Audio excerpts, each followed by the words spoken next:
السلام علیکم ورحمۃ اللہ وبرکاتہ۔ واقعی الصلاۃ اور نماز قائم کرو، وآتوا الزکوٰۃ اور زکوٰۃ ادا کرو، وما تقدموا اور جو بھی تم آگے بھیجو لانفسکم اپنے جانوں کے لیے، من خیر کسی بھلائی میں سے، تجدوہ عند اللہ تم اسے اللہ کے ہاں پاؤ گے، ان اللہ بما تعملون بصیر بے شک اللہ ہر اس عمل کو دیکھنے والا ہے جو تم کرتے ہو۔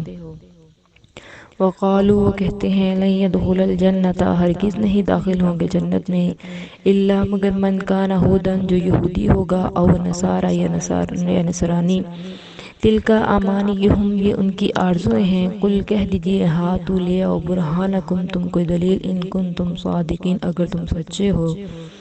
بھلا کیوں نہیں، من اسلم جس نے مسیح کر لیا وجہہ اپنے چہرے کو، للہ اللہ کے لیے، وہو محسن اور وہ نیکی کرنے والا ہو، فلہ اجرہ عند ربہ اس کے لیے اجر ہے اس کے رب کے ہاں، ولا خوف علیہم اس پر کوئی خوف نہیں، ولا ہم یحزنون اور نہ ہی وہ غمگین ہوگا۔ ان آیات میں اللہ تعالیٰ حکم دے رہے ہیں، یہاں پہ بھی وہی یہودیوں کا ہی چل رہا ہے، حضرت موسیٰ علیہ السلام کی قوم کا، کہ نماز قائم کرنا، زکوٰۃ ادا کرنا، تم نماز بھی ادا کرو، زکوٰۃ بھی ادا کرو،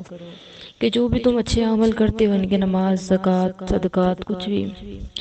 جو بھی تم اچھے اعمال کر کے آگے بھیجتے ہو، وہ ضائع نہیں جائیں گے، رائے گا نہیں، بلکہ اللہ کے ہاں اسے تم پالو گے۔ جو بھی تم عمل کرتے ہو اللہ اس کو دیکھنے والا ہے، لیکن اللہ کے ہاں عمل ہم پائیں گے، ضرور پائیں گے، لیکن اس کے لیے یہ شرط ہے کہ عقیدہ توحید ہو۔ اگر آپ کا یا میرا عقیدہ توحید نہیں ہے تو ہم جتنے بھی نیک عمل کرتے ہیں وہ ہمارے اعمال جو ہم اس کے ساتھ شرک کرتے ہیں، وہ شرک ہمارے سارے اعمال کو تباہ و برباد کر رہا ہے۔ اس لیے تو اللہ تعالیٰ نے شرک کرنے سے منع کیا ہے۔ شرک کا سب سے بڑا نقصان یہ ہے کہ ہم جو بھی اعمال کرتے ہیں وہ اللہ کے ہاں ذخیرہ ہونے کی بجائے وہ اعمال ساتھ ساتھ تباہ ہوتے جا رہے ہیں۔ ہم پہلی بات تو نیکیاں ہمارے پاس ہے کوئی نہیں، جو ہم تھوڑی بہت ٹوٹی پھوٹی نیکیاں کرتے ہیں وہ نیکیاں ہم یوں ضائع کر دیتے ہیں، اللہ کے ساتھ شریک ٹھہرا کے، گناہ کر کے۔ تو اس لیے ہمیں کوشش کرنی چاہیے کہ ہمارے ظاہر یا باطنی قول و عمل فعل کسی بھی چیز میں شرک نہیں ہونا چاہیے۔ ہمیں اپنا ہر وقت محاسبہ کرتے رہنا چاہیے کہ آیا میری کسی بات میں کہیں کوئی شرک تو نہیں ہے، میری کسی بات میں کوئی شرک نہیں، میرے کسی عمل میں کہیں کوئی شرک تو نہیں آ رہا، کہ جو میں کام کر رہا ہوں یا کر رہی ہوں اس کے پیچھے جو چل رہا ہے اس میں کہیں کوئی شرک تو نہیں، کہیں میرے اعمال برباد تو نہیں ہو رہے۔ ہمیں اپنا محاسبہ کرتے رہنا چاہیے، ہمیں یوں بے فکر ہو کے نہیں بیٹھنا چاہیے کہ بس اب ہم نے نیکی کر لیا تو اللہ خیر چلا، نہیں۔ نیکی کرنا بہت آسان ہے لیکن اس کو سنبھال کے رکھنا، اس کی حفاظت کرنا بہت مشکل ہے۔ اب آپ یہ کہیں گے کہ حفاظت نیکی کرنا ہمارا کام، حفاظت کرنا تو اللہ کا کام ہے۔ جی بالکل، اگر ہم نے نیکی کی ہے اور عقیدہ توحید پہ ہم، تو بالکل پھر اس کا اللہ محافظ ہے، لیکن اگر ہم عقیدہ توحید پہ نہیں، ہم نیکیاں کر رہے ہیں، ساتھ ساتھ شرک بھی کر رہے ہیں، ہم نیکیاں کر رہے ہیں، ساتھ ساتھ ہمسایوں کو تکلیفیں بھی دے رہے ہیں، لوگوں کو دکھ دے رہے ہیں، لوگ ہم سے تنگ ہیں، ہمارے شر سے لوگ محفوظ نہیں ہیں، لوگ ہم سے اچھی امید نہیں کر سکتے، تو پھر یاد رکھیے ہماری نیکیاں رائے گاہ ہیں۔ اللہ کو ایسی نیکیاں نہیں چاہیے، کیونکہ وہ رسول اللہ صلی اللہ علیہ وسلم کی حدیث مبارکہ ہے نا، صحابہ کرام نے کہا اللہ کے نبی جی ایک عورت کا ذکر کیا جاتا ہے جو کثرت سے روزے، زکوٰۃ، نماز سب کچھ کرتی ہے، بہت کثرت سے روزے رکھتی، فرضی تو فرضی، نفلی روزے بھی رکھتی ہے، صدقہ خیرات بہت زیادہ کرتی ہے، نوافل بہت زیادہ ادا کرتی ہے، لیکن اللہ کے نبی جی اس کے ہمسائے اس سے بہت تنگ ہیں، زبان کی اچھی نہیں ہے۔ آپ صلی اللہ علیہ وسلم نے فرمایا ہی فی النار، یہ عورت جہنمی ہے۔ تو یہاں سے ہمیں معلوم یہ ہوتا ہے کہ ہمارا بہت زیادہ نمازیں پڑھنا، روزے رکھنا، صدقہ خیرات کرنا صرف اللہ کو یہ نہیں چاہیے، اللہ تعالیٰ کو اس کے ساتھ ساتھ ہمارا عقیدہ اور ہمارا حسن اخلاق بھی چاہیے۔ حسن اخلاق بہت میٹر کرتا ہے۔ تو وہیں پہ صحابہ کرام نے کہا اللہ کے نبی جی ایک اور عورت ہے جس کے روزے بھی بہت زیادہ نہیں ہیں، صرف فرضی روزے رکھتی ہے، نماز نفلی بھی کچھ نہیں ہے، فرضی ادا کرتی ہے، صدقہ خیرات کرتی ہے لیکن خشک ٹکڑے ان سے صدقہ خیرات کرتی ہے، لیکن ہاں اللہ کے نبی اس کے ہمسائے اس سے بہت خوش ہیں، وہ اپنی زبان سے ہمسایوں کو تکلیف نہیں دیتی ہے۔ آپ نے فرمایا حیہ فی الجنہ، یہ عورت جنتی ہے۔ سبحان اللہ۔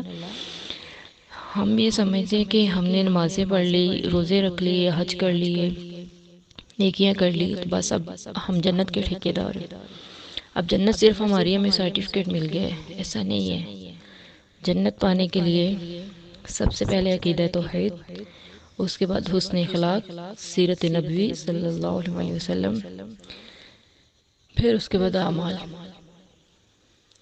کیونکہ اللہ تعالیٰ تو ایسے لوگوں کو بھی جنت میں بھیجیں گے جن کے پاس اعمال کوئی نہیں ہوگا، لیکن چونکہ انہوں نے اسلام قبول کیا، ابھی کوئی نیکی نہیں کی، انہوں نے صدق کے دل سے اسلام قبول کیا، کیونکہ اللہ تعالیٰ تو نیتوں کو جانتے ہیں نا کہ یہ بندہ آگے کیا کرنے والا ہے، کیا نہیں، کیا کرے کیا نہیں۔ تو اس لیے ہمیں اپنے ان چیزوں کا بہت زیادہ محاسبہ کرنا چاہیے کہ آیا ہم سے کوئی تنگ تو نہیں، ہماری زبان سے کوئی تنگ تو نہیں ہو رہا، ہم کسی کو تکلیف تو نہیں دے رہے۔ تو خدا را وقتاً فوقتاً اپنا محاسبہ کرتے رہا کریں، کہیں ایسا نہ ہو کہ ہم سے کوئی تنگ ہو، ہماری زبان سے کوئی بہت زیادہ تنگ ہو، ہمارے سنیا سے جانے کے بعد وہ یہ کہے کہ شکر ہے یہ چلا گیا، یہ نہیں بلکہ ہماری دنیا سے جانے کے بعد لوگ یہ کہیں کہ بہت اچھا انسان تھا، اس دنیا سے چلا گیا، اللہ تعالیٰ اس پہ اپنی کروڑوں رحمتیں کرے۔ اس لیے خود کو دنیا میں اچھا بنا کے رکھیں، حسن اخلاق سے رہیں۔ دنیا 2 دن کی زندگی ہے، ختم ہو جانی ہے۔ انسان چلا جاتا لیکن انسانیت باقی رہتی ہے۔ انسانیت کو اچھا بنائیے، انشاءاللہ اللہ ہمارے اعمال کو اچھا کر دے گا۔ اس کے بعد اللہ تعالیٰ ان کی بات کر رہے ہیں کہ قالوا لن يدخل الجنة الا من كان هودا او نصارا، یہ کہتے ہیں کہ جنت میں صرف یہودی اور عیسائی جا سکتے ہیں، اس کے علاوہ اور کوئی جنت میں جا ہی نہیں سکتا، کہ جو یہودی ہوگا وہ جنت میں جائے گا یا پھر جو عیسائی ہوگا وہ جائے گا۔ تو اللہ تعالیٰ ان سے کہہ رہے ہیں کہ پیارے محبوب، دل کا امان کیوں، محض یہ ان کی آرزو ہے، یہ ان کی خواہشیں ہیں۔ قُلْ هَاتُوا بُرْهَانَكُمْ إِن كُنتُمْ صَادِقِينَ، ان سے کہیے کہ اگر اس بات میں واقعی سچے تو کوئی دلیل لے کے آئے نا، کہ اگر ان کو اس بات پہ اتنا یقین ہے کہ ہاں صرف ہم ہی جنت میں جائیں گے، یہودی اور نصارہ، کوئی اور نہیں جائے گا، تو ان سے دلیل مانگے، یہ دلیل نہیں دے سکتے کیونکہ یہ ان کی خواہشیں، ان کی آرزویں، اللہ تعالیٰ ان کی آرزوؤں کے مطابق تھوڑی نہ فیصلہ کرے گا۔ تو فرمایا بلا من اسلم وجهه للہ وهو محسن فلہ اجرہ عند ربہ ولا خوف علیہم ولا هم يحزنون، فرمایا بلکہ جنت میں تو وہ جائے گا جس نے خود کو اللہ کے لیے اپنے چہرے کو مطیع فرما بردار کر لیا، جس نے خود کو جھکا لیا اللہ کے احکامات کے آگے، جو اسلام میں پورے کا پورا داخل ہو گیا، جس نے خود کو اسلام کے رنگ میں رنگ لیا، جس انسان نے اپنی میں ختم کر کے اسلام کو فالو کرنا شروع کر دیا، وہ ہے جنت کا حقدار، وہ جنت میں جائے گا۔ ایسے شخص کے لیے اللہ تعالیٰ کہتے ہیں کل قیامت کے دن نہ تو کوئی خوف ہوگا اور نہ ہی کوئی پریشانی ہوگی۔ تو اللہ تعالیٰ سے دعا ہے کہ اللہ تعالیٰ ہم سب کو ایسے لوگوں میں شامل کر دیں، آمین، کہ صحیح معنوں میں ہم بھی اسلام میں داخل ہو جائیں، پورے کے پورے ہم دائرہ اسلام میں داخل ہو جائیں، اور اللہ تعالیٰ کے ان بندوں میں ہمارا شمار ہو جائے جن کے لیے اللہ تعالیٰ کہتے ہیں وَلَا خَوْفٌ عَلَيْهِمْ وَلَا هُمْ يَحْزَنُونَ۔ آمین ثم آمین، وآخر دعوانا الحمد للہ رب العالمین، السلام علیکم ورحمۃ اللہ وبرکاتہ۔